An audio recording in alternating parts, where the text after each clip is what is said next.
साक्षात् परब्रह्म तस्मै श्री गुरवे नमः।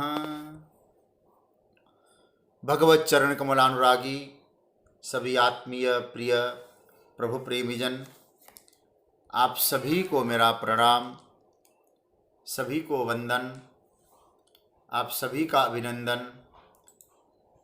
स्वाध्याय परिवार के सभी प्रभु प्रेमी जनों को राधे राधे, जय श्री कृष्ण। भगवान की मंगल में कृपा करुणा का अनुभव करते हुए हम सभी को मानव जीवन का सर्वोच्च लाभ प्राप्त हो रहा है। प्रभु की मंगलमयी कृपा से श्रीमद् भगवद गीता के 10वें अध्याय, जिसको विभूति योग कहा है, उस पर हमारा चिंतन चल रहा है।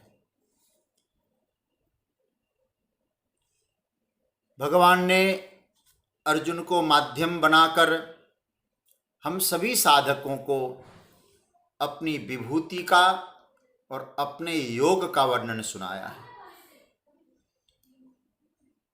और परसों की चर्चा में हम लोग चिंतन कर रहे थे, जो बुधा है, ज्ञानी है और भगवान को जानकर उनका भजन करता है। क्या जानकर भजन करता है? संपूर्ण जगत का उत्पत्ति स्थल अधिष्ठान मैं हूं और मुझसे ही जगत की प्रवृत्ति हो रही है, ऐसा मुझे जानकर बुधाहा मतलब ज्ञानी भजन करते हैं। इसकी चर्चा हम लोग कर रहे थे। लेकिन ये जो भाव समन्विता शब्द के नीचे आप अंडरलाइन करें, कैसे बुधा कैसे ज्ञानी, तो भाव समन्विता ज्ञानी, भाव से युक्त हुए जो ज्ञानी जन है, भगवान उनके विषय में चर्चा कर रहे हैं। और आगे जो श्लोक भगवान कह रहे हैं, उन श्लोकों में भगवान ने भाव समन्विता की व्याख्या की है। बहुत सुंदर व्याख्या है। भगवान के प्रति जो भाव समन्वित कैसे बन सकता है साधक, और भाव समन्वित ज्ञानी कैसे बन सकता है, मतलब भाव से युक्त ज्ञानी बनना है तो क्या करना चाहिए साधक को, उस साधक की श्रेणी कैसी होती है, भगवान यहां स्पष्ट उस बात का उल्लेख कर रहे हैं। इसलिए आइए अब हम लोग बिना विलंब किए 9वें श्लोक का चिंतन करें और मेरे साथ आप लोग गाइएगा। 9वां श्लोक भाव समन्विता की व्याख्या है। मच्चित्ता मद्गतः प्राणा बोधयन्तः परस्परम् कथयन्तश्च मां नित्यम् तुष्यन्ति च रमन्ति च। बड़ा प्यारा श्लोक है। भगवान कह रहे हैं कि मच्चित्ता मद्गत प्राणा परस्परं बोधयन्तः च मां नित्यं कथयन्तः तुष्यन्ति च रमन्ति च। भगवान कहते हैं मच्चित्ता मद्गत प्राणा, मुझ में ही जिन्होंने चित्त समर्पित किया है, मुझ में ही जिन्होंने अपने संपूर्ण प्राण समर्पित किया है, ऐसे लोग परस्परम बोधयन्तः, वे मेरे भक्त परस्पर आपस में एक दूसरे को बोध देते हुए, बोध कराते हुए, नित्य और माम नित्यम कथयन्तः, और मेरा ही नित्य कथन करते हुए, कीर्तन करते हुए, तुष्यन्ति च रमन्ति च, संतुष्ट रहते हैं, प्रसन्न रहते हैं और मुझ में ही रमण करते हैं। इसका अर्थ क्या हुआ? जिनके चित्त जिनके प्राण मुझ में समर्पित है ना अर्जुन, ऐसे लोग परस्पर एक दूसरे को बोध देते हुए अथवा जानते हुए, चर्चा करते हुए, बोध करते हुए, वर्णन करते हुए तुष्यंति, प्रसन्न होते हैं और मुझ में ही रमण करते हैं। देखिए सज्जनों, भगवान यहां एक कह रहे हैं, अर्जुन देखो, जो ऐसे लोग हैं मैं उनका एक नाम देता हूं। नाम कोई भी हो सकता है, लेकिन ये भगवान एक नया नाम देते हैं। किसी का नाम महेश होगा, रमेश होगा, योगेश होगा, भवेश होगा, लेकिन भगवान कहते मैं एक नया नाम दे रहा हूं उनका। अर्जुन, ये जो बुधा है ना, जिनके विषय में मैं बोल चुका हूं, भाव समन्विता जो बुधा है, ये बुधा कैसे होते हैं, उनका नामकरण। महाराज, उनका नामकरण क्या पर्टिकुलर लोग होते हैं? बोले नहीं, ये नाम पाने वाले कोई भी हो सकता है। जो इस श्रेणी में वो पहुंच गया है तो अर्जुन समझ लेना चाहिए वो ये नाम का अधिकारी है। प्रभु, आप नामकरण करने जा रहे हैं ऐसे भक्तों का? बोले हाँ। अच्छा, आप बताइए उनका नाम क्या होना चाहिए? भगवान ने बड़ा प्यारा नाम दिया, मच्चित्ता। ऐसा प्यारा नाम है, यहाँ बहुत प्यारा शब्द है, मच्चित्ता। क्या है? बोले इमे जनाः ए बुधाः ए भाव समन्विताः ते कीदृशा।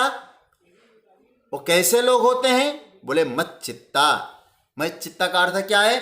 मयि चित्तम एसाम, मतलब इनका जो चित्त है ना अर्जुन, ये मुझ में ही लगा रहता है, मुझसे अलग जाता ही नहीं।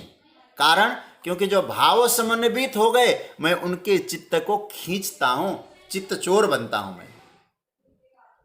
अब क्या होता है सरकार? भगवान कहते उनका ये जो चित्त है ना, मन, और इधर उधर भटकता नहीं है, दर दर की ठोकर नहीं खाता है। मतलब उनका जो चित्त है सधा हुआ चित्त है, मतलब संस्कारित चित्त है, भगवत भजन पूर्वक संस्कार किया गया चित्त है, जो सर्वदा प्रभु की ओर उन्मुख रहता है। सर्वदा जैसे एक दीपक की लौ सूर्य की ओर उन्मुख होता है, भगवत भक्तों का चित्त परमात्मा की ओर उन्मुख रहता है, भगवत मिलन की प्यास लेता है। इसलिए भगवान बहुत सुंदर बात कहते हैं, क्या बोलते? मद चित्ता, मदगता चित्ता, मुझ में ही जिनका चित्त लगा है ऐसे मत चित्ता। देखो, लोभी क्या होता है? धनगत होता है। उसको हम लोग क्या कहते हैं? उसका चित्त कहाँ है? बोले धनगत चित्त है। और कामी का जो चित्त होता है ना, स्त्रीगत होता है। आप ध्यान से सुनना। तो अब किसी को रसगुल्ला खाने का मन हुआ, तो उस साधक का जो चित्त है रसगुल्लागत होता है। तो किसी का चित्त धनगत है, किसी का चित्त जो है स्त्रीगत है, किसी का चित्त पुरुषगत है, किसी का चित्त भोजनगत है, मतलब उसी में खोया रहता है।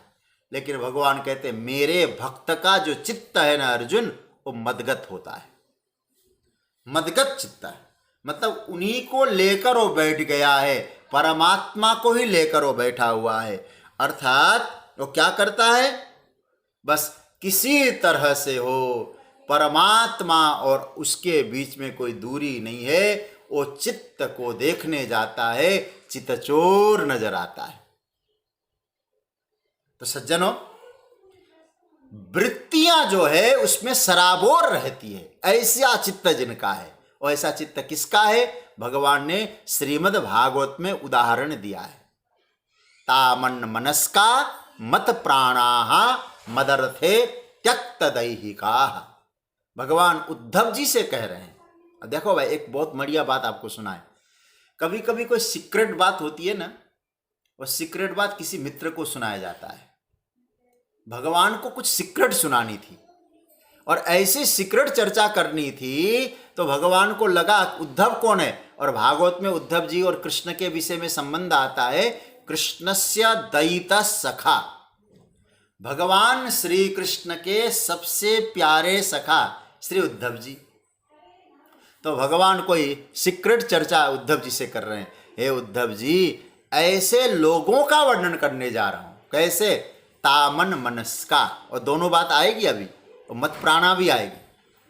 तो भगवान कहते उनका मन मुझ में लगा है, लगा रहता है, लाख कोशिश करो हटता ही नहीं। और ऐसा वर्णन आया है। तो हम लोग भी ये बन सकते हैं। गोपियों का चित्त जो है कृष्णगत चित्त है, मदगत चित्त है।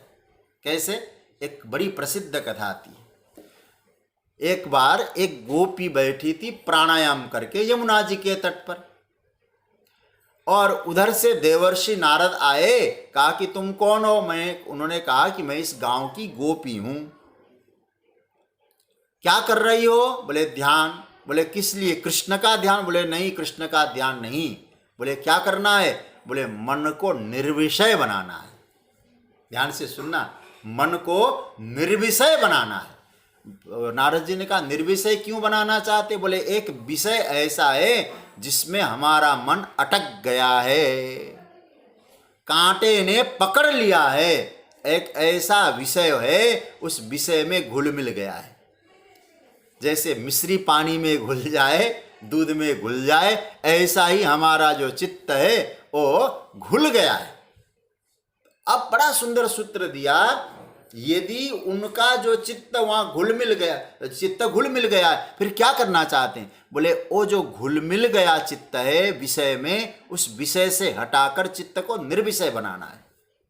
आप जरा सोचना ये क्यों? बोले कन्हैया मेरे लिए ऐसा बन गया है, श्री कृष्ण में ही चित्त घुल मिल गया है। अच्छा, अब आप चाहती क्या हो? बोले मन को निर्विषय बनाना, क्योंकि कुछ काम करने देता ही नहीं, क्योंकि वो चित्त में वो बैठा है, हमारा चित्त उसमें खोया रहता है। अच्छा, तो अब क्या हुआ? जीना दूभर हो गया है, दूभर जीवन जीना हो गया है। अब हम लोग क्या करें? तो बहुत सुंदर बात कही। कहते हैं वृत्ति तदाकार बनी रहती है, मत चित्ता हो चुकी हैं हम लोग, प्रत्याहृत। नारद जी सोचने लगे एक बार भगवान हमारे चित्त में आ जाए, संसार भर की साधना, जीवन भर की साधना भी न्यौछावर भर करने को तैयार है। आप जरा सोचना, एक बार श्री कृष्ण हमारे हृदय में आ जाएं तो जीवन भर की साधना न्यौछावर कर दें हम। लेकिन यह गोपियां क्या कह रही है कि हमारा मन कृष्ण में लगा है, हम हटाना चाह रही। तो देवर्षि नारद ने उस गोपी के चरण पकड़ लिए और क्या कहती है? बहुत सुंदर बात नारद जी बोलते हैं, प्रत्याहृत्य मुनि क्षणम विषयतो यस्मिन् मनोधित्सते बालेयं विषये सुधित्सति ततः प्रत्याहरन्ति मनः यस्य स्फूर्तिलवाय हन्त हृदये योगी समुत्कण्ठ्यते मुग्धेयं किल तस्य पश्य हृदयान् निष्क्रांतिमाकांक्षति। ये बड़ा प्यारा श्लोक है। कहते हैं एक बार हमारा चित्त परमात्मा से जुड़ जाए, हम कितना प्रयास करते हैं। इधर से भी खींचकर भगवान में लगाना चाहते हैं, उधर से भी खींचकर भगवान में लगाना चाहते हैं, लेकिन लगता ही नहीं, फिर भटकता है। और इस गोपी को तो देखो, मुग्धेयम किलतस्य पश्य हृदयान निष्क्रांतिम। अरे भाई इसको देखो, ये गोपी है ब्रजांगना, भगवान को भी अपने चित्त से हटाना चाहती। नारद जी उस गोपी के चरण में गिरते हैं। तो भगवान तो यही कहते, एक बार कोई मुझसे जुड़ जाएगा, मेरा एक लक्ष्य होता है गोपी। क्या होता है? किसी भी प्रकार से उसके चित्त में मैं छा जाता हूं, एक बार मेरी ओर आ जाए। ध्यान देना सज्जनों, ये बात स्वयं प्रभु ने कहा है। रासलीला का प्रसंग आया, रास के प्रसंग में जब रास पूर्ण हुआ तो गोपियों ने श्री कृष्ण से पूछा है कि प्रभु आप किस तरह के प्रेमी हो? ध्यान से सुनना, आपको बहुत अच्छा लगेगा। किस तरह के प्रेमी हो? गोपियों ने पूछा कि एक तो वो होता है जो प्रेम के बदले प्रेम देता है, पहला प्रेम। दूसरा होता है अपेक्षा नहीं है किसी प्रकार, लेकिन फिर भी प्रेम दे, अपेक्षा हो या ना हो, मतलब उधर से प्रेम मिले या ना मिले, वो प्रेम जरूर देता है, प्रेम करता है। तीसरा होता है प्रेम के बदले में भी प्रेम नहीं देता। ये भागवत के रास पंचाध्याय में आया है। क्या हुआ? पहला कहते हैं जो एक होता है प्रेम के बदले में प्रेम, उधर से प्रेम मिले या न मिले हम जरूर प्रेम करेंगे। तीसरा होता है उधर से प्रेम कोई करे या न करे, हमें कोई मतलब नहीं, प्रेम के बदले में भी प्रेम नहीं देता। भगवान से पूछा, प्रभु अब आप बताइए क्या क्या कैटेगरी के हैं, कैसे कैसे लोग हैं। तो भगवान ने बहुत अच्छा जवाब दिया। भगवान ने कहा देखो, प्रेम के बदले में प्रेम देना, एक तरह से इसको बोला जा सकता है कॉमर्शियल प्रेम, कॉमर्शियल एक्टिविटी, व्यापारिक संबंध। मतलब साफ साफ लिखा है भागवत में, ये तो व्यापार है गोपियां, व्यवहार है। हमारी बेटी के विवाह में तुमने एक लिफाफा दिया था और देखा है हमने, तुम्हारी बेटी का विवाह आने दो, हम भी देंगे। ये तो व्यावहारिक प्रेम है। दूसरा, बिना प्रेम के भी जो प्रेम करता है, और माता पिता का और बड़े जनों का छोटों के प्रति, माता पिता का बच्चों के प्रति, उधर से कोई प्रेम करे या न करे हम जरूर करेंगे। तीसरे वो होते हैं उधर से कोई प्रेम करे तो भी हम नहीं करेंगे, ये तो उदासीन कोटि के महापुरुष होते हैं, अथवा गुरुद्रोह निष्ठुर लोग भी ऐसे ही होते हैं। प्रभु अब आपने जवाब तो बहुत अच्छा दिया, आप इतना बता दीजिए कि आप इनमें से किस स्तर के प्रेमी हैं। भगवान ने कहा मैं एक भी स्तर का नहीं। अच्छा भगवान आप एक स्तर के भी नहीं? बोले हाँ। भगवान कहते मेरी हर चेष्टा, हर क्रिया इतना ही मतलब है कि जो मेरा भक्त है, जो मेरा प्रेमी है, उसका जो चित्त है मेरी ओर आए, अधिक से अधिक लग जाए। और गोपियां ध्यान देना, मैं संयोग भी इसीलिए देता हूं, वियोग भी इसीलिए देता हूं, जिससे कि वो मेरा प्रेमी बनकर मुझ में समा जाए। ये है भगवान कहते हैं। भगवान का मकसद है परमात्मा से जुड़ना, प्रेम से जुड़ना। और बाद में गोपियों को भगवान ने कहा कि तुम्हारा प्रेम इतना दिव्य है कि तुम्हारे प्रेम से मैं कभी उऋण नहीं हो सकता। क्यों? बोले तुम मत चित्ता, तुमने अपना चित्ता मुझ में समर्पित किया है। और मेरा तो हमेशा याद रखना, भगवान जो बात कह रहे इसको पकड़ना। भगवान कहते हैं मैं जो मेरा भजन करता है, मैं उसके चित्त को मेरी और किसी तरह से भी लेने का प्रयास करता हूं। लग जाए, आप प्रयास अपनी ओर से करो, उधर से परमात्मा खींच लेंगे। बहुत ध्यान से समझना, ये दिव्य प्रेम है जिससे वो मेरा बन जाए, मैं उसका प्रयास करता हूं। प्रेम का तात्पर्य बहुत गहन है। केवल फेसबुक में एक बार लाइक मारने से प्रेमी नहीं बनता है, याद रखिएगा जरा। ये वाला प्रेम नहीं है। या कौन से प्रेम की चर्चा कर रहे हैं? मत चित्ता, खींचा जाए परमात्मा की ओर। परमात्मा जीव का उद्धार इसीलिए करना चाहते हैं, वो मेरी ओर आए, परमात्मा की खींच हो। प्रभु मानो कह रहे हैं अरे मूर्खाधिराज, इधर उधर क्यों भटकते हो? भटकना उटकना बंद करो। एन केना प्युपाएन मनः कृष्णे निवेशयेत्। कैसे भी उपाय से हो, किसी भी प्रकार से हो, विधि कुछ भी कर लो, लक्ष्य क्या होना चाहिए? मच्चित्ता, परमात्मा में चित्त। और याद रखना यही जीवन का परम लाभ है। और आज यदि हमारा चित्त परमात्मा में लगाने का प्रयास नहीं है तो श्रीमद् भागवत ने तो ढिढोरा पीटा है। क्या पीटा है? बोले कहा आपने जीवन का लाभ नहीं पाया। और जीवन का लाभ क्या होता है? बोले भगवान अंत में स्मरण में आ जाए, अंते नारायण स्मृति। और अंत में भगवान की स्मृति चाहिए तो आज से ही अपने चित्त को क्या करना? भगवान कहते मत चित्ता, मुझसे जोड़ने का प्रयास करो। तुम उधर से प्रयास करो, मैं खींच लूंगा। समझ रहे ना बात को? कन्हैया हमारे पूज्य गुरुदेव कहा करते थे, जो कृष्ण में जो री है ना, ये री है कांटा। कुछ दूर तुम आगे बढ़ो और आपको खींचकर अपनी ओर ले लेगा। केवल आपको बढ़ना है, मच्चित्ता बना देगा वो। भरोसा रखिए भगवान में। हम लोग केवल एक कहें प्रभु आप कैसे मिलेंगे, लेकिन बढ़ने का प्रयास भी हो रहा है क्या? एक छोटी सी बात कहूं, मैं विस्तार में नहीं जाऊंगा, मुझे बहुत प्यारा श्लोक है लगता है। श्री सुदामा जी महाराज भगवान से मिलने के लिए जब द्वारिका जा रहे थे, एक बट का वृक्ष था, उसके नीचे सुदामा जी बैठे, थके थे, भूखे थे, नींद आ गई, सो गए। आप सोचिएगा थोड़ा सा इस प्रसंग पे। परमात्मा की ओर बढ़ रहे हैं। कैसे बढ़ रहे हैं? बड़ी श्रद्धा से बढ़ रहे हैं।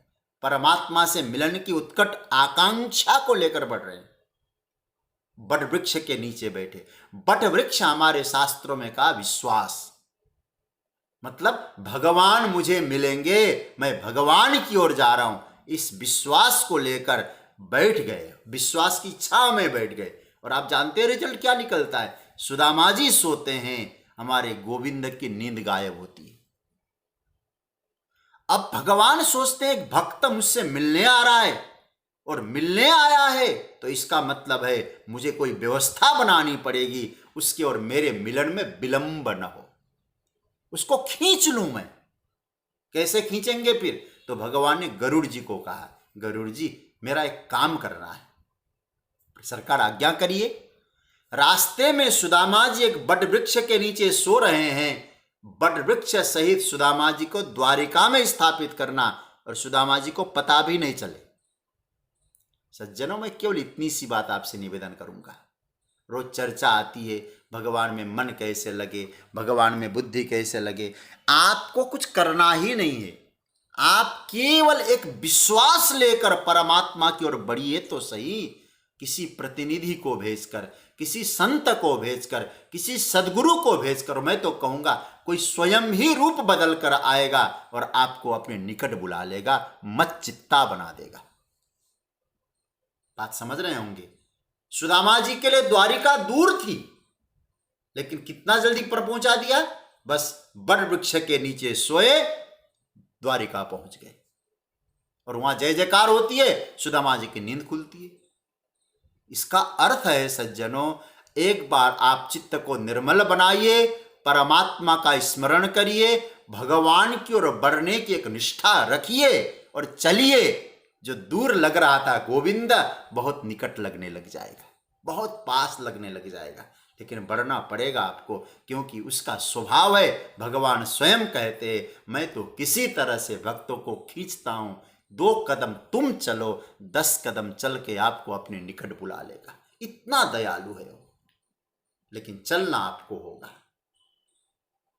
तो सज्जनों, यदि हमारा जीवन सत्कर्म करें, हम खूब बड़े बड़े यज्ञ करें, सत्कर्म करें, बुरा नहीं मानना। यदि इतना सब कुछ करने के बाद भी भगवान में प्रेम नहीं जगा, आपने केवल मेहनत की, केवल परिश्रम किया, परिश्रम भी न करो, केवल मजदूरी की आपने। स्पष्ट लिखा है भागवत में, श्रम एव ही केवलम। यदि हमने खूब सत्कर्म किया, खूब दान दिया, खूब वो किया, लेकिन भगवत चरणों में प्रेम नहीं है, केवल केवल आपकी मजदूरी है और कुछ नहीं है। शास्त्रों का सिद्धांत है, और ये कहा गया है सत्कर्म तो परमात्मा के चरणों में प्रेम उत्पन्न करने के लिए। और कौन है? भगवान कहते हैं मच्चित्ता। अरे भाई, ऐसी साधना बन जाए, मच्चित्ता सिद्ध हो जाए, चित्त मन परमात्मा से जुड़ जाए। ऐसी लागी लगन, लगन तो लगाइए, मीरा हो गई मगन, वो तो गली गली हरि गुण गाने लगी। भगवान से पूछा, प्रभु क्या करना होगा? बस मच्चित्ता, मुझ में चित्त लगाने का प्रयास करो। और एक बार नहीं, 2 बार नहीं, करो तो जरूर, गोविंद कृपा करेगा।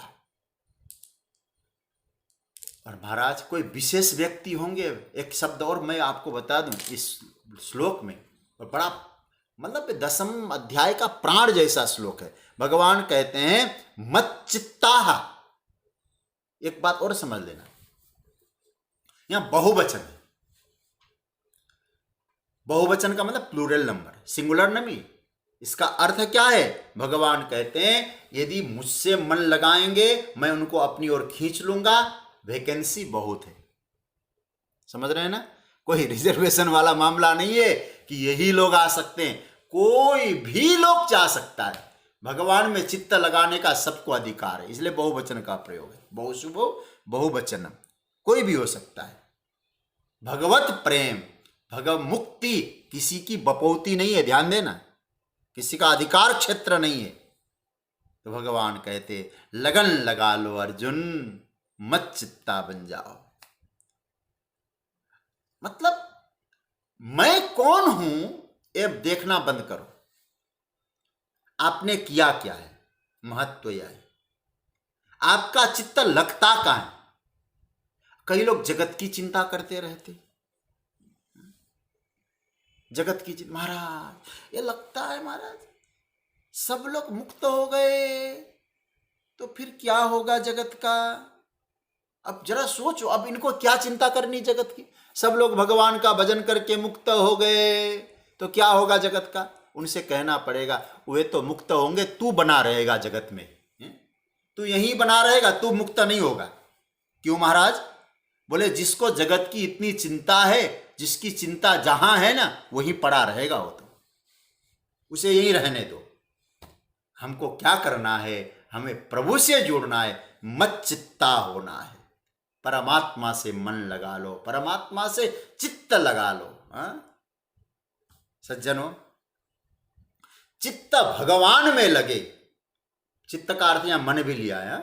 चित्त भगवान में लगे, मन भगवान में लगे, इसके लिए क्या करना होगा?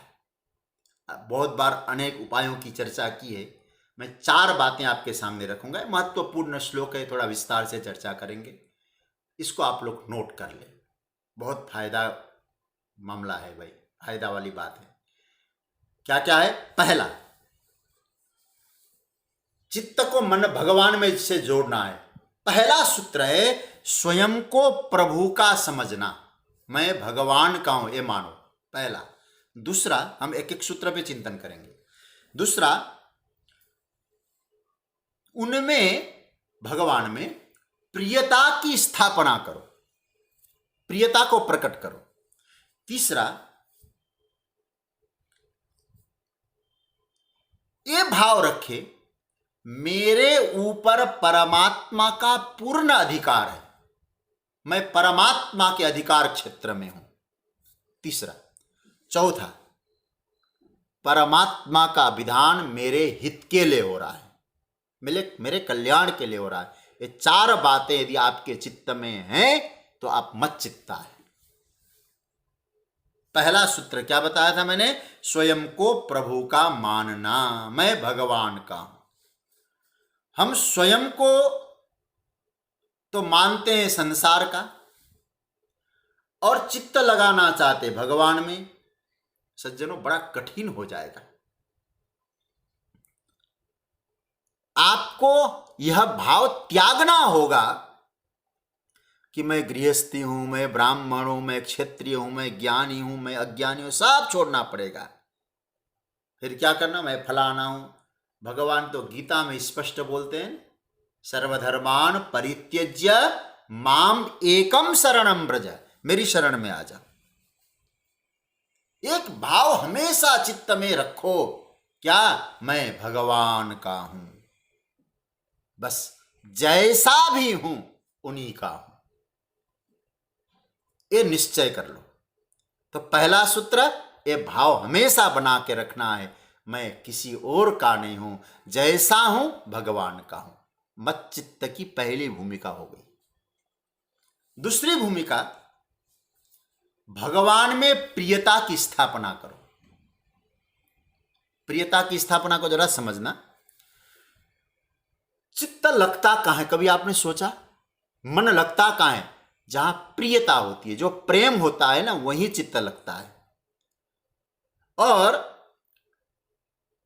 प्रियता का भाव वही उदय होता है जहां अपनापन होता है, जहां अपनत्व का भाव आता है, आत्मीयता का भाव आता है। तो अपनत्व कब होगा? एक श्रेणी है। आत्मीयता कब होगी? भगवान के साथ संबंध जोड़ने से। तो भगवान में प्रियता की स्थापना के लिए क्या करना होगा? प्रियता की स्थापना करो। प्रियता की स्थापना करना है तो भगवान से संबंध जोड़ो, एक संबंध स्थापित करो। जैसे एक भाव मन में रखना है। क्या भाव मन में रखना है? मेरा संबंध किसके साथ स्थायी बन सकता है? ये प्रश्न किसी और से मत करना, अपने आप से करो। मेरा जो संबंध है, स्थायी संबंध कहां हो सकता है? अब आप जरा सोचना है, अपने आप से पूछना, मेरा संबंध घर में, मैं तो पति हूं। तो अब आप जरा सोचिए, पति का जो संबंध है वो स्थायी है कि नहीं? आप ध्यान अपने आप से करना। कहीं घर में जाके इसको ढिंढोरा न मत पिटना। कैसे समझना? जब तक पत्नी है तब तक मैं हूं। पति का जो नाम है तब तक चलेगा मुझे में, जब तक पत्नी है। तो आप जरा सोचिए, पति का संबंध स्थायी लगा आपको? आप ध्यान से समझना इस बात को, अपने आप से चिंतन करना होगा। आप कहेंगे पुत्र। अच्छा भाई, पुत्र तब कब तक हैं आप? जब तक पिता हैं। तो क्या पुत्र वाला जो संबंध संसार में आपको स्थायी लगा, परमानेंट लग रहा है? नहीं लग रहा है। पत्नी, जब तक पति है। अच्छा, आप देखते जाइए जो भी संबंध है। आप धन से आपका संबंध है, आप धनी, कब तक हैं? जब तक धन है तब तक धनी है। आप विद्वान है, कब तक? बोले जब तक विद्या है। लेकिन एक बार सर मस्तिष्क पे ठोकर लग जाता है ना, सारी विद्याएं गायब हो जाती है। ऐसे बहुत सारी स्थिति, विस्मरण हो जाता है सारा। अब आप जरा सोचिए, ये जो भी संबंध है, पति पत्नी का हो, पिता पुत्र का हो, कैसा भी संबंध हो, धन धनी का हो, विद्या विद्वान का हो, ये सब अस्थाई संबंध है। और एक स्थायी संबंध है भक्त और भगवान का। भूतपूर्व विद्वान बोल सकते हैं, भूतपूर्व धनी बोल सकते हैं, लेकिन आप भूतपूर्व भक्त नहीं बोल सकते। क्योंकि भक्त जब भी होगा अभूतपूर्व होगा, भूतपूर्व नहीं होगा कभी। इसलिए भक्त वर्तमान में होते हैं।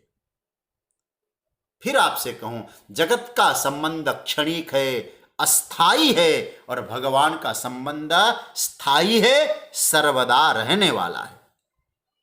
इसलिए भगवान कहते हैं सारे संबंध मुझ में पर्यवसान होते, मुझ में ही समापन होते हैं।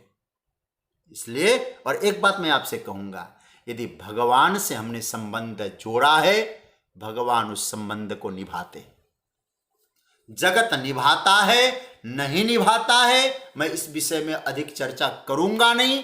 किंतु एक बात स्पष्ट कह दूं, परमात्मा के साथ जो संबंध आप जोड़ते हैं वो संबंध भगवान निभाते हैं। ऐसे बहुत उदाहरण मिलते हैं। ऐसा महाराज, कभी भक्तमाल पढ़िएगा, जिन भक्तों ने भगवान को पुत्र रूप में माना, अंत में अंतिम संस्कार करने के लिए कोई आया नहीं। कोई बालक आता है, अंतिम संस्कार करके चला जाता है। ये क्या है? इस संबंध जब दृढ़ होता है तो प्रियता प्रकट होती है। मैं इतना ही कहूंगा, जटायु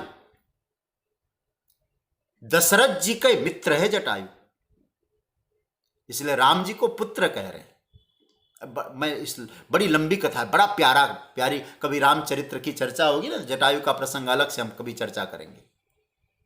लेकिन एक बात मैं आपसे जरूर कहूंगा, आप अपने आप से पूछिएगा जरा, चार पुत्र जिन दशरथ जी महाराज के थे, अंतिम अवस्था में उनके पास कौन बचा? कौन था जल देने के लिए? कौन था पिता को पूछने के लिए, आप ठीक है? आप सोचिएगा, ऐसे पुत्र चार, लेकिन एक भी अंत में नहीं है। और आप कल्पना कर सकते हैं, वो भारतवर्ष का एक गीध पक्षी जटायु जिनका नाम हो, और अंतिम अवस्था में राम जी की गोदी में प्राण छोड़े और राम जी को पुत्र माने, राम जी तात कह के पुकारे, पिता कह के पुकारे। अब आप जरा सोचिएगा इस बात को। हम पुत्रवान होकर जो अभिमान करते हैं, इनको चिंतन जरूर करना चाहिए। एक बार परमात्मा से संबंध जोड़ के देखिए तो सही, जंगल के बीच में भी आपके संबंध को निभाएगा। तब क्या होगा? प्रेम प्रकट होता है। संबंध की दृढ़ता को बनाए रखिएगा। आपको बताऊं, मैं ऐसे वैष्णव संतों के चरणों में बैठ के कुछ सुनता था और कहा करते थे, एक अयोध्या में, मैं नाम तो नहीं मालूम, मैंने संतों से सुना, पूज्य श्री राजेंद्र दास जी महाराज कथाएं सुनाया करते थे। एक कोई अयोध्या में संत थे, अपने आप को वशिष्ठ मानते थे और राम जी को अपने शिष्य मानते थे। विवाह नहीं किया, राम जी के गुरु मानते थे अपने आप को। कहते अंतिम अवस्था में कोई एक आया उनकी है और अंतिम संस्कार करने के लिए, कहते हैं कि मैं इनका अंतिम संस्कार करूंगा। और कहते गुप्त रूप से सेवा की रघुनाथ ने उनकी। ऐसे कई कथाएं महापुरुष लोग सुनाते हैं। तो कहने का अर्थ यह है सज्जनों, संबंध दृढ़ बनाओ कि प्रियता प्रकट हो जाएगी। तो दूसरा जो सूत्र बताया, उसके लिए बताया प्रियता की स्थापना करो, और प्रियता की स्थापना के लिए संबंध को दृढ़ करो। पहला सूत्र अपने आप को भगवान का मानना, दूसरा प्रियता, परमात्मा से प्रेम की स्थापना करना। तीसरा सूत्र बता रहा हूं आपको, वह है मेरे ऊपर प्रभु का अधिकार।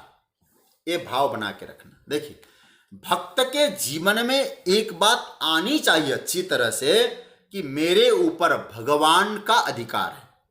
इसलिए भगवान मेरे ऊपर जैसा चाहें वैसा व्यवहार कर सकते हैं, उन्हें पूर्ण अधिकार है। देखो, यहां ध्यान देना इस बात को, यह बहुत महत्वपूर्ण बात है। देखो, अधिकार जिसके ऊपर होता है ना, वो उसी प्रकार से उसकी व्यवस्था कर सकता है। तो इसका मतलब है मेरे ऊपर किसी का अधिकार है, वो भगवान का है। परमात्मा ही मेरे ऊपर अधिकृत होकर मुझे प्रेरित कर रहे हैं, इधर कर रहे, उधर के लिए जो प्रेरणा देने वाला परमात्मा मेरे ऊपर उन्हीं का अधिकार है, उन्हीं के अधिकार क्षेत्र में मैं हूं। तीसरा और चौथा क्या है? मेरे लिए जो व्यवस्था बनाता हो अधिकारी, वो परमात्मा, मेरे लिए कल्याण का ही व्यवस्था बनाता है। जो भी परमात्मा ने मेरे साथ व्यवहार किया है, चाहे वो कैसी भी परिस्थितियां मेरी जीवन में आई हो, आ रही हो, आएगी, वो सब परिस्थितियों से मेरा कल्याण करना चाहते परमात्मा। इसलिए ऐसी परिस्थितियां दिए मेरा परमात्मा कल्याण चाहते, क्योंकि मैं उनके शरणागत में हूं। और शरणागतों के लिए जो परिस्थितियों का जो स्थापन करते हैं परमात्मा, शरणागतों के प्रतिकूल परिस्थिति कभी परमात्मा बनाते ही नहीं है। शरणागतों के लिए ठीक रहता है, परिस्थिति कैसी भी हो और निश्चित रूप से कल्याण का साधन बन जाएगा।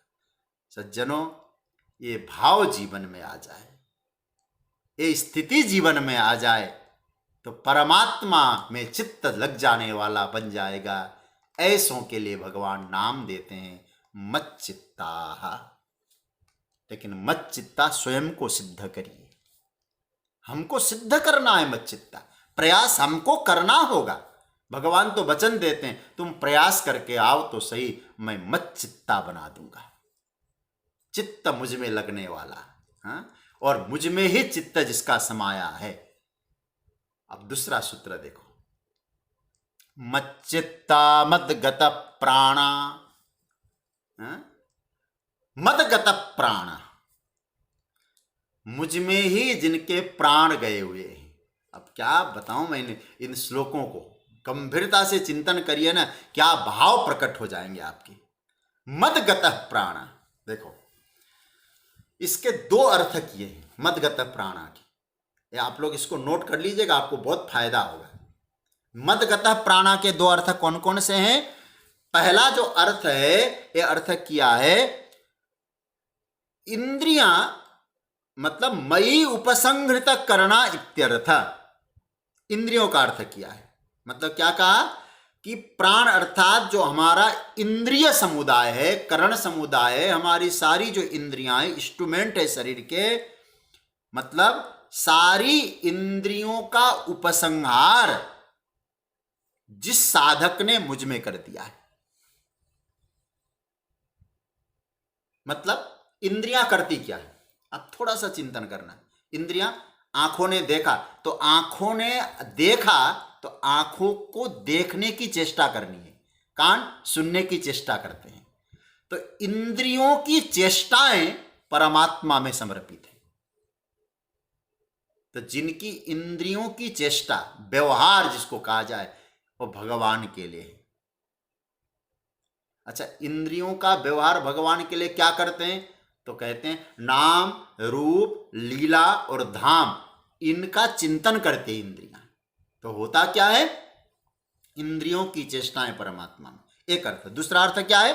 मदगत प्राणा का दूसरा अर्थ क्या? पहला अर्थ समझ रहे होंगे, इंद्रियां उसमें उपसंहार हो जाए, इंद्रियों की चेष्टाएं परमात्मा में।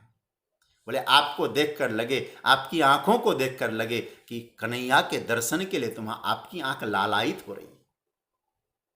जब गोविंद का प्राकट्य होता है ना, गोपियों की इंद्रियां नाचने लगती है। ये मदगत प्राणा इसको कहा है। इंद्रियां कैसे नाच रही थी, आप ध्यान से समझना। गोपियों का एक एक इंद्रियां, जैसे गोपियों के पैर ने कहा आज हम गोविंद के दर्शन के लिए जा रहे हैं। अब आप जरा सोचिए, पैर नाचने लगते हैं। किसने कहा पैर? क्यों? बोले संसार के लिए बहुत दौड़े हैं, आज परमात्मा के लिए दौड़ रहे हैं। पैर। तुरंत आंखों ने कहा अरे भाई तुम तो चल सकते हो, देखने का काम तो हमारा है ना, जगत को बहुत देख चुके, आज गोविंद को देखने का सौभाग्य मिलेगा। अब इंद्रियां नृत्य कर रही, उतावली हो रही। कानों ने कहा सौभाग्य हमारा है, क्योंकि हमारे कानों ने प्रभु के प्राकट्य की चर्चा सुनी। हाथों ने कहा तो हम स्पर्श करेंगे। तो इंद्रियों की चेष्टा भी परमात्मा के लिए बन जाए, तो पहला अर्थ है। दूसरा अर्थ आया है मदगत जीवना इत्येतत्, ये शंकराचार्य भगवान कहते हैं। अब पहले तो आपने क्या काम किया? इंद्रियों की चेष्टाएं भगवान में लगाई। अब आगे क्या कहा? मदगत जीवना इत्येतत्, माने सारा जीवन भगवान में है। अब केवल इंद्रियां ही भगवान में नहीं है, जीवन ही भगवान में है। लेकिन उस जीवन भगवान तक पहुंचाना है, पहले इंद्रियों की चेष्टाएं भगवान तक जानी चाहिए। आपकी इंद्रियां परमात्मा के लिए चेष्टा करें। मम गुण गावत पुलक शरीरा, शरीर गदगद है, रोमांचित हो रहा है। तो सज्जनों, दो बातें हो गई। इसके दो अर्थ बताए हमारे महापुरुषों ने, इसको भी आप नोट कर लें। साधनावस्था है और साध्यावस्था है। साधनावस्था क्या है? बोले इंद्रियों की चेष्टाएं परमात्मा के लिए हो, ये साधनावस्था है।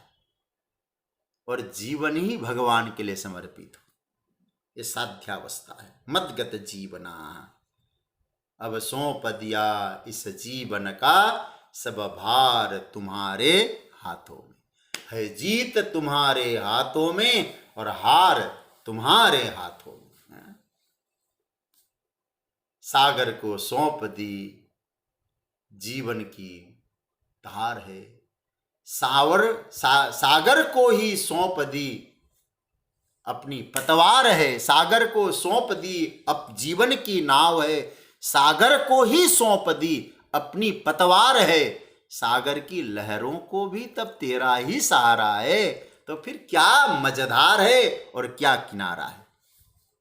तो सज्जनों, पूरा जीवन जिसका परमात्मा में विसर्जित हो गया, वो मदगत प्राणा। वो सांस भी लेता है ना, परमात्मा के लिए ले रहा है। वो सोचता भी है तो उनके लिए सोचता है।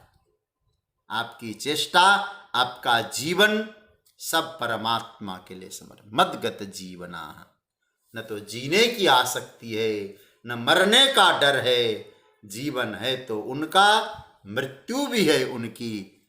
जीवन मृत्यु से हमें कोई मतलब नहीं है, हमें मूल मतलब है तो परमात्मा से। भक्त जानता है इस बात को कि मरने से प्राणों का वियोग होगा, भगवान का वियोग नहीं होगा। अरे भाई, प्राण प्रकृति के हैं, मेरे नहीं है। प्रकृति के प्राण अपने में चले जाएंगे, हम किसके? बोले हम भगवान के।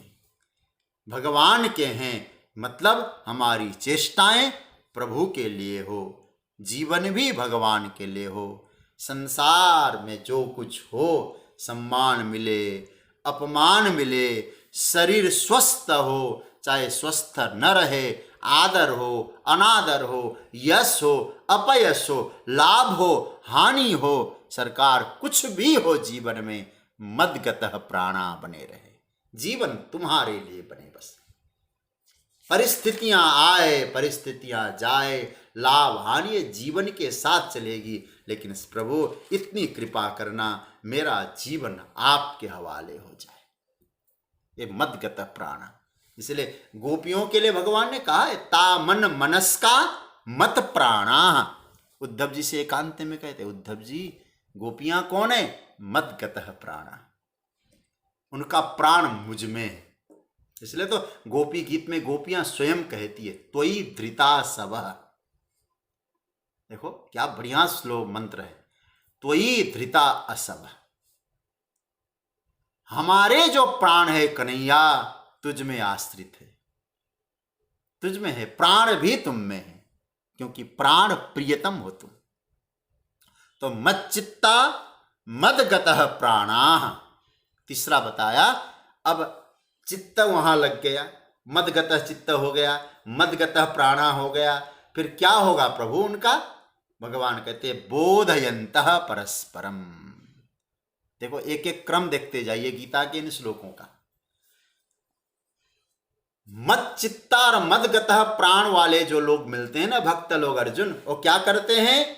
बोले इनका कुछ काम होता है क्या? बोले होता है ना। बोले क्या करते हैं? बोधयंत परस्पर, बैठ के चर्चा करते हैं परस्पर। किसकी चर्चा करते हैं? परमात्मा की। क्या चर्चा? बोले एक दूसरे को भगवान का बोध कराते, बोधयंत। अच्छा महाराज, आपकी बात समझ से परे है। बोले क्यों? आप पहले श्लोक में तो क्या बोल चुके हैं? ध्यान देना, यहां आपको मैं याद दिला रहा हूं। भगवान अहम सर्वस्य प्रव मतलब सर्वप्रथम बुधा शब्द बोल चुके हैं। बुधा मतलब ज्ञानी न, जिनको बोध हो गया वो बुधा है, और आप यहां बोधयंत। अरे भाई, जो बुधा ऑलरेडी है और क्या बोध करेंगे? इसको जरा ध्यान से समझना। इसका मतलब ये नहीं है कि वो अबोध होते हैं, उनको बोध होता है, जानते दोनों हैं। मिल गए दोनों। कौन कौन मिल गए? मच्चित्ता मदगता प्राणा मिल गए। दोनों जानते हैं भगवान को, जानते हुए भी क्या करते हैं? भगवत चर्चा करते हैं। बोधयंता कैसे होता है? जानते दोनों है, लेकिन फिर भी बार बार भगवत चर्चा। एक मंत्रा एक लोग बोलते हैं, 4 मिले 64 खिले, 20 रहे कर जोड़, हरिजन से हरिजन मिले, बिह से 7 करोड़। इसका बड़ा अच्छा अर्थ महापुरुषों ने किया। 4 मिले, 2 भक्त मिलते हैं। कैसे भक्त? मच्चित्ता मदगतः प्राणा, ऐसे भक्त दोनों मिल गए। उधर का भक्त भी मच्चित्ता मदगतः प्राणा है, उधर का भक्त है मच्चित्ता मदगतः प्राणा। भागवत में ऐसा वर्णन आया है, उद्धव और विदुर के संवाद में। दोनों भक्त हैं। ध्यान से समझिएगा। फिर क्या होगा? 4 मिले। 4 मिले मतलब दोनों के 2-2 आंखें, उधर के भक्त के 2 आंखें, उधर के भक्त के 2 आंखें, 4 मिले। और 4 मिलते ठाकुर जी का, अरे भक्त का दर्शन होता है। खिलखिलाहट, मुस्कुराहट। तो 32 दांत इसके, 32 दांत उसके, 64 खिले। देखो 4 मिले 64 खिले 20 रहे, उसने भी हाथ जोड़ा, उसने भी हाथ जोड़ा, तो 10 उंगली इसके 10 उंगली उसके, 20 रहे कर जोड़। अब कौन किससे मिल रहा है? हरिजन से हरिजन मिले, मत चित्ता मदगता प्राणा से मत चित्ता मदगता प्राणा मिले, ये दोनों मिल गए, क्या हुआ? 7 करोड़। ऐसा बोलते हैं भैया कि हमारे यहाँ एक शरीर में 3.5 करोड़ रोम होते हैं, जो रोम है ना, तो कहते 3.5 करोड़, अब होते हैं नहीं, हमने गिनती नहीं की है, तो कहते 7 करोड़। बोले 3.5 करोड़ उसके रोम, 3.5 करोड़ उसके रोम खिल उठते हैं। वाह, आज भक्तों से मुलाकात हो रही है, तो 7 करोड़ रोम भी से 7 करोड़। तो कहने का मतलब यह है, ये ऑलरेडी बुधा है, कहीं अबुधा मत समझ लेना कि भगवान का बोध कराते हैं तो भाई अज्ञानी है, नहीं। यहां तो बोधयंत, बोधयंत का अर्थ क्या है? वो पहले से ही बुधा है, ज्ञानी है, लेकिन भगवत चर्चा करके अपने चित्त को जगाए रखते हैं। बहुत ध्यान से बारीकी से बात कह रहा हूं आपको। आप भगवान के भक्त हैं, रोज भजन करते हैं, भगवान की सेवा करते हैं, शालिग्राम भगवान की पूजा करते हैं, शिवजी का अभिषेक करते हैं, लेकिन आपके भीतर की भावना को जगाए रखना हो, कभी भी भगवत चर्चा से विमुख मत होना, भगवान की चर्चा अवश्य करना। बोधयंता, देखो उसको जगाए रखना पड़ता है। भजन की जागृति के लिए भगवत चर्चा है, हमारा भजन कहीं व्यर्थ न चला जाए, इसलिए बोधयंत चर्चा हो। हमारे यहां तो सनत कुमारों की जब चर्चा आती है ना, सनत कुमार जानते हैं कितने? 4, सनक, सनंदन, सनातन, सनत कुमार, ये चारों का एक नियम था। क्या बोले? चारों बड़े विद्वान, भगवान ब्रह्मा जी के मानस पुत्र, और क्या करते थे? बोले परस्पर, कभी सनक जी महाराज बैठ गए तो तीनों नीचे बैठ जाते थे, और सनक जी कथा सुनते हैं और तीनों कथा सुनने के लिए बैठ जा, सुनाते हो तो एक सुनाता, तीनों सुनते, और कथा पूरी होती थी, क्या करते थे? चारों एक साथ, हरिश शरणम एवं ही नित्यम एसाम मुखे बचा, कीर्तन होता था। कौन सा? हरिश शरणम हरिश शरणम हरिश शरणम हरिश शरणम, एक कीर्तन चलता था। तो क्या मतलब हुआ? भगवान कहते हैं ऐसे लोग। अब आप जरा सोचिए, सनत कुमारों को ज्ञान की कमी है क्या? उनके ज्ञान में तो उनकी कमी नहीं है, फिर एक कथा क्यों करते हैं? बोधयंत क्यों?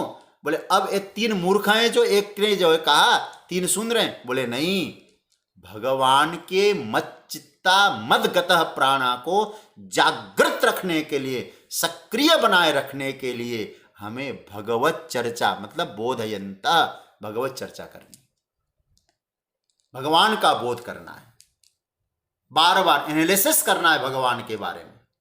जैसे ध्यान से समझना, इसको मैं दूसरे रूप में कहूं तो एक दीपक है, वो दीपक का नाम है मच्चित्ता और मदगतः प्राण।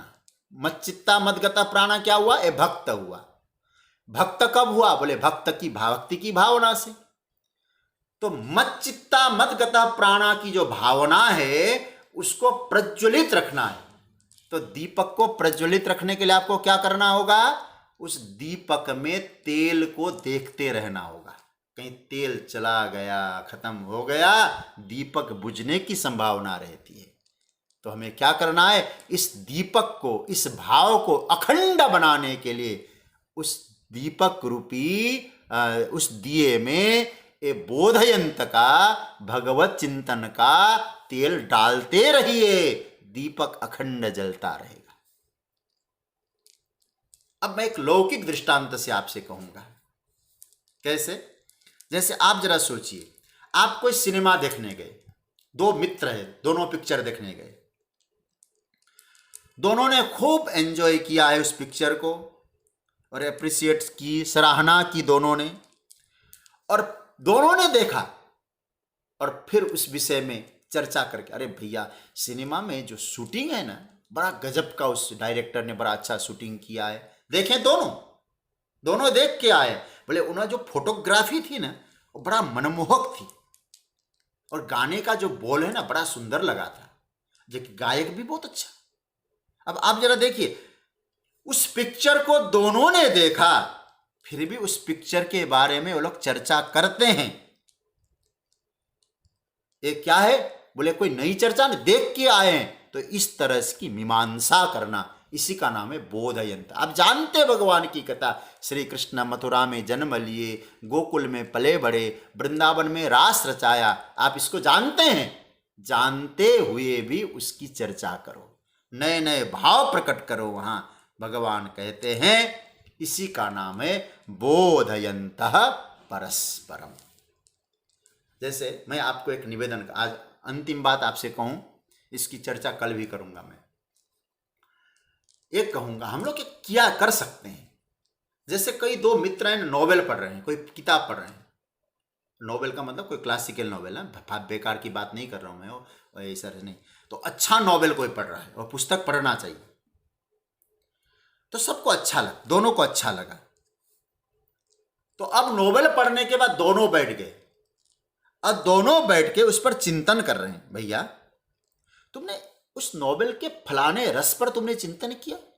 उसका जो नायक था ना, उसका जो रस था, उसने जो व्यवस्था बनाई, कितना अच्छा था। अब जरा सोचिए, एक छोटे से नोवेल पर पढ़ के उस पर चिंतन हो रहा है, अच्छा लगता है, और उसके जो संस्कार है वो मस्तिष्क में बैठ जाते हैं। और ये हम लोग भी प्रयोग कर सकते हैं। पति पत्नी घर में हो,